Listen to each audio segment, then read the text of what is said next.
Hello guys, welcome back to my new video. जिस वीडियो पर अपडेट करने वाले उसका टाइटल है कुलधारा राजस्थानी भूतिया गांव। आइए आप और मिलके रिएक्ट करते हैं।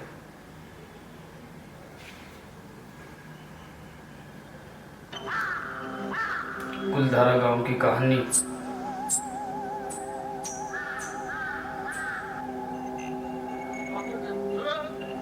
राजस्थान में कई सारे भूतिया जगह है और उन्हीं जगहों में से एक पिछले 200 सालों से इस थार रेगिस्तान में वीरान पड़ा हुआ ये है कुलधारा गांव, जिसे भूतिया गांव के साथी में एक श्रापित और रहस्यमय गांव माना जाता है, क्योंकि इसी कुलधारा गांव से सुबह का सूरज उगने से पहले हजारों लोग अचानक से गायब हो चुके थे और उन लोगों को ढूंढने के लिए सालम सिंह ने अपनी सेना भी भेजी थी। ना वो लोग मिले, ना कोई निशान। आखिरकार वो लोग गए तो गए कहाँ पे। इस साल पूरे भारत के साथ ही में इस रेगिस्तान के बीहड़ इलाके में भी पिछले मुकाबले अच्छी खासी बारिश हुई थी, लेकिन इस कुलधारा गांव के कुएं में मैंने खुद जाकर देखा था, ना वहाँ पर पानी की एक बूंद थी, ना पानी का कोई निशान। क्या आज भी उन पालीवाल ब्राह्मणों का श्राप इस कुलधारा गांव में जीवित है? क्या सच में कुलधारा गांव में आज भी भूत प्रेत और रहस्यमय कोई चीज है? इस तरह के कई सारे सवाल मन में लिए मैं निकल पड़ा जैसलमेर से 20 किलोमीटर के दूरी पर स्थित इस कुलधारा गांव को अपने आंखों से देखने के लिए। जैसलमेर से लगभग 40 मिनट का सफर तय करते हुए अभी हम कुलधारा गांव के एंट्री गेट के पास में पहुंच चुके हैं और अंदर जाने के लिए कुछ इस तरह के यहाँ पर एंट्री फीस लिए जाते हैं। गांव के इस प्रवेश द्वार से 1 किलोमीटर अंदर जाते ही पहुंच जाओगे कुलधारा गांव के इस सोने पड़े प्रांगण में, जहाँ पर कभी बच्चे खेला कूदा करते थे। और जैसे आप इस कुलधारा गांव को घूमने के लिए निकल पड़ेंगे, यहाँ पर आपको खंडर में तब्दील हो रहे कई सारे घर नजर आएंगे। यहाँ पर कभी लोग रहा करते थे। इस बेहद रेगिस्तान में सामान्य जीवन जीना बहुत ही कठिन हो जाता है, लेकिन फिर भी 13वीं सदी में पालीवाल ब्राह्मण समाज के लोग इस तपती रेगिस्तान में क्यों आए, तो चलिए जानते हैं। 1251 ईस्वी के बाद में अलाउद्दीन खिलजी के भाई जलालुद्दीन खिलजी ने पाली नगर की समृद्धि देखकर पाली पर आक्रमण कर दिया था। जी हाँ, पहले पालीवाल ब्राह्मण समाज के लोग राजस्थान के पाली में रहा करते थे। आक्रमण के दौरान पालीवाल समाज के लोगों ने अपना धर्म और स्वाभिमान की रक्षा करने के लिए युद्ध किया, जिसमें कई सारे ब्राह्मणों ने वीर गति प्राप्त की। इस भीषण हत्याकांड के बाद में बचे हुए पालीवाल ब्राह्मण अपना पाली नगर त्याग कर वे इसी रेगिस्तान के बीहड़ इलाके में आए और उन्होंने जैसलमेर के आसपास में कुलधारा को मिलाकर कुलधारा जैसे और भी 84 गांव बसाए। वे सभी लोग पाली नगरी से आए हुए ब्राह्मण थे, इसीलिए उन्हें पालीवाल ब्राह्मण कहा गया। और वे कोई साधारण समाज के लोग नहीं थे, क्योंकि उन्हें विशेष ज्ञान प्राप्त था। वो अच्छे खासे पढ़े लिखे थे, इसीलिए उन्होंने इस बीहड़ रेगिस्तान को चुना, क्योंकि ऐतिहासिक काल के समय में ये जैसलमेर शहर प्राचीन रेशम मार्ग यानी कि सिल्क रोड का हिस्सा था। वे सभी समाज के लोग व्यापार के दृष्टिकोण से यहाँ पर बस गए थे। सिर्फ इतना ही नहीं, बल्कि उन्होंने जैसलमेर के शुष्क रेगिस्तान में भी सिंचाई और खेती की एक अनूठी प्रणाली विकसित की थी, यानी कि उन्हें कृषि के साथ में व्यापार में भी कौशल्य प्राप्त था। तो इस तरह से पालीवाल ब्राह्मण समाज के लोग कुलधारा को मिला के और भी 83 गाँव में बड़ी आनंद से, खुशहाली से और अपना एकत्रित जीवन बिताया करते थे। तो ऐसा क्या हुआ कि एक ही रात में इन सभी को अपना गांव छोड़कर अचानक से गायब होना पड़ा? तो चलिए जानते हैं। 19वीं सदी के शुरुआत में जैसलमेर रियासत के आसपास में कई छोटे बड़े राजा और दीवान रह चुके थे। उन्हीं में से एक जैसलमेर के दीवान सालम सिंह थे, जिसे बहुत ही क्रूर और अत्याचारी बताया गया है। कुलधारा के गाइड ने हमें बताया, सालम सिंह एक राक्षसी प्रवृत्ति का आदमी था। एक दिन सालम सिंह कुलधारा गांव में आया था। उस वक्त कुलधारा गांव के मुखिया की बेटी मंदिर में पूजा करने के लिए जा रही थी। तब सालम सिंह की नजर मुखिया के बेटी पर पड़ी, जो कि बहुत ही खूबसूरत थी।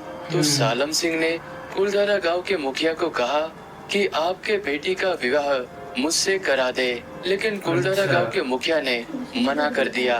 तो सालम सिंह ने मुखिया को कहा, अगर मेरा विवाह नहीं कराया गया तो मैं सभी गांव से ज्यादा टैक्स यानी कि कर वसूल करूंगा। तो कुलधारा गांव के मुखिया ने सभी गांव के मुखिया को बुलाया और इस कुलधारा गांव में पंचायत ली और सभी गांव के मुखिया ने और सभी पालीवाल ब्राह्मण समाज के लोगों ने सालम सिंह की क्रूरता और वो एक अच्छा इंसान नहीं था, इसीलिए सालम सिंह को मना कर दिया। यानी कि सालम सिंह को लगा कि सभी ने विद्रोह कर दिया। तो इस तरह से सालम सिंह ने सभी गांव वासियों को कुछ दिन का समय दिया और उसके बाद में उसने कहा कि वो जबरन कुलधारा गांव के मुखिया के बेटी को यहाँ से उठाकर लेकर जाएगा, अगर सभी ने उसका विवाह कराकर नहीं दिया तो। सालम सिंह ने जो समय दिया था उसके आखिरी रात में कुलधारा गांव के निवासियों के साथ में अन्य 83 गांवों के मुखिया ने और सभी ने ये फैसला किया कि वे अपनी इज्जत, गरिमा और स्वतंत्रता बचाने के लिए ये सभी 84 गांव छोड़कर यहाँ से चले जाएंगे। लेकिन वे सभी लोग 84 गांव को खाली कर कर चले तो गए, लेकिन एक रहस्यमय तरीके से, क्योंकि अगले ही दिन सालम सिंह जब यहाँ पर आया तो उसे किसी भी गांव में कोई भी नजर नहीं आया। तो उसने सब जगह ढूंढने के लिए अपनी सेनाओं को भेजा था, लेकिन सालम सिंह के सेना को ना तो कोई गांव वाला मिला, ना उनका कोई निशान। वो इस तरह से किसी रहस्यमय रूप से गायब हो चुके थे। लेकिन पालीवाल ब्राह्मण समाज के लोग सभी गांव को छोड़ते वक्त गांव के बड़े बुजुर्गों ने श्राप दिया था कि हमारे यहाँ से जाने के बाद में इन सभी गांवों में कोई भी नहीं बस पाएगा। कुलधारा गांव के इस पानी के कुएं के पास में आ चुके हैं। अगर आप ध्यान से देखें तो इस कुएं की ये दोनों तरफ की दीवारें अंदर की तरफ दब चुकी है, यानी कि ये कभी भी कुआं अंदर से गिर सकता है। तो अंदर जाना बहुत ही रिस्की है, आप बिल्कुल भी मत जाना, मैं आपको यही सजेशन करूंगा। तो कुछ इस तरह से ये पानी का कुआं नजर आता है। आप देख सकते हैं जमीन के अंदर बने हुए इस पानी के कुएं के अंदर अभी हम आ चुके हैं और ये कुआं पूरी तरह से सूख चुका है। जब से यहाँ पर रहने वाले गांव वाले लोग ये गांव छोड़ के चले गए, उस वक्त यहाँ का पानी सूख गया। तब से लेके आज तक यहाँ पर कभी भी पानी नहीं आया, बल्कि बारिश गिरने के बावजूद भी यहाँ पर पानी नहीं जमा होता है। और ऐसा कहा जाता है कि ये सब शराब के कारण हुआ है। तो इस कुएं की ये दोनों दीवारें अंदर की तरफ दब चुकी है और ये कभी भी गिर सकता है। सामने आपको ये जो घर नजर आ रहा है, उस जमाने में 100% ठीक इसी तरह के घर हुआ करते थे। मैं आपको अंदर से दिखाता हूँ।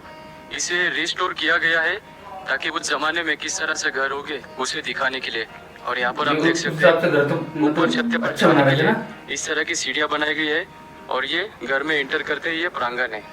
और अभी मैं आपको अंदर लेके चलता हूँ। और ये जो अंदर का इलाका है और ये जो ऊपर बीच में छत खुली है, यहाँ पर बारिश बहुत ही कम होती है, इस वजह से बीच की छत है वो इस तरह से खुली छोड़ी जाती थी। और कैनाल बना गया छोटा सा, तो कुछ इस तरह से ये घर दिखाई देता है। और इस कमरे के अंदर आपको ये जमीन के अंदर बना हुआ और एक कमरा नजर आएगा, या फिर इसे आप स्टोरेज भी कह सकते हैं, क्योंकि उस जमाने में इसी जगह पर वो अपना जो खाने पीने का है, ज्वार, बाजरा, गेहूं वगैरह, वो इसी जगह पर ऐसे स्टोर करके रखा करते थे। और आपको ऐसे खंडर में तब्दील हो चुके घर नजर आएंगे। ये भी किसी के घर हुआ करते थे, यहाँ पर भी कोई रहा करता था, लेकिन इनको सुना और खंडर देख के बहुत बुरा भी लगता है। अभी मैं कुलधारा गांव के उन्हीं गलियों से जा रहा हूँ। किसी जमाने में यहीं पर छोटे बच्चे भी खेला करते होंगे। तो यहाँ पर आप देख सकते हैं बीच में एक रास्ता बना हुआ है और रास्ते के दोनों तरफ जैसे हमारे यहाँ पे कॉलोनियाँ कटती है ना, ठीक उसी तरह यहाँ पर भी लाइन से घर है और रास्ते के उस पार भी लाइन से घर है। यहाँ पर जो गाँव बसा रास्ता हो, इधर भी घर बने, इधर भी घर बने, सपना होता है ना, वैसे घर बने हुए।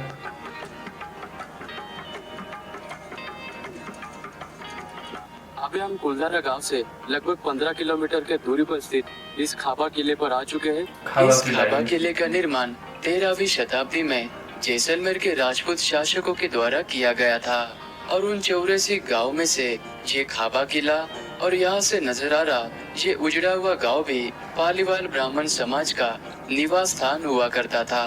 और हमने जैसलमेर का कंप्लीट टूर किया था और जैसलमेर का टूर पैकेज हमने जैसल डेजर्ट सफारी जैसलमेर से पहले से एडवांस में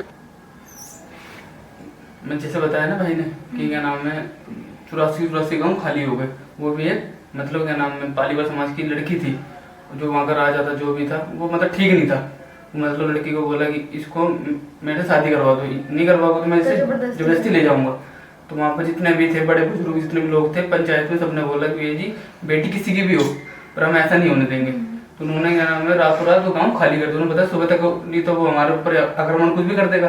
उन्होंने पूरा गाँव खाली कर दिए और वो गाँव को श्राप दे गए कि यहाँ पर कोई बस नहीं पाएगा। हाँ, तो उसके बाद आज तक कोई वहाँ बस आई आया के रह ही नहीं पाया, मतलब कोई भी लगा लो कोई रह नहीं पाया। और गाइस ये वीडियो आपको अच्छी लगी हो तो शेयर करें, लाइक करें, कमेंट करें एंड सब्सक्राइब करें।